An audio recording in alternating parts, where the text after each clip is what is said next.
Attributed to former President Eisenhower, what is important is seldom urgent, and what is urgent is seldom important. Now, what I really like about this quote is that it helps us understand that things are not single dimensional. Let me explain.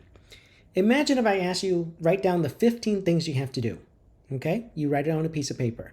So now, what do you work on first? Do you work on the first thing because it's top of mind? Or do you work on the last thing because that's the last thing you wrote down? So the challenge here for all of us is that once we write down the things we have to do, we actually have a really hard time deciding what we really should be working on. So the strategy is to do something very simple. For every task, you ask the question, is it important and is it urgent? So what happens next is you end up with 4 different buckets, what's called the Eisenhower matrix. The things that are important and urgent, that's high priority. The things that are important but not urgent, that's medium priority. The things that are urgent but not important, that's low priority. And then you shouldn't have anything that's not important and not urgent. So instead, you have quadrant 4 and bucket 4 as your catch-all of all the things that you need to review, to prioritize, and make sure that they go in the right bucket.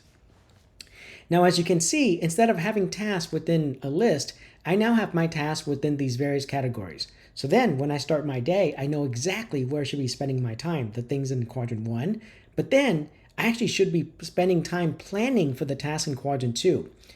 One interesting thing here is that if you spend all your time in quadrant 1, you're firefighting. You're not doing the right things, right? You're not actually working for the long term. Instead, you're just doing the things that are urgent over and over again. So as you plan better and better, you should have fewer and fewer tasks in quadrant 1 and instead spend your time in quadrant 2. Now, the magic of this exercise is by asking your coworkers to do the same thing and then compare notes. Here's what happened. Both of you might have the same 15 tasks, but your coworker might actually order them in very different ways. And when you compare your priority matrix with each other and you're showing them your Eisenhower matrix and they show you their Eisenhower matrix, you can start to discuss the things where you have discrepancies and differences in opinion. And that's where you should be spending your time to have the most productive meeting. So one thing that's really interesting here is that the 4-quadrant Eisenhower matrix creates alignment because it forces you to prioritize from the beginning. If you just take in those 15 things and you go to your coworker or your manager or your clients or your customer, whatever it is, and they have the same 15 things, you feel like you're already on the same page. But in reality, when you start to put them in the various buckets, it actually doesn't work at all, right? That's where you find those disagreements.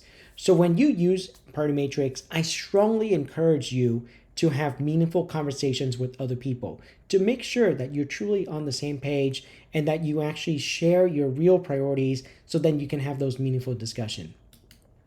And success from using priority matrix isn't about finding what everyone agrees on, it's discovering disagreements on what should be a priority when it isn't. So 90% of the time you might be on the same page, but once in a while you're going to find a disagreement, and that's where all the value of priority matrix comes from. So when you use our software to prioritize your tasks, I want you to strongly think about how it's really not just about writing things down. It's about making those conscious decisions to prioritize the task. And then if you're wrong, just drag and drop them back and forth between the various buckets. But then when you step back from your meeting, everyone's on the same page.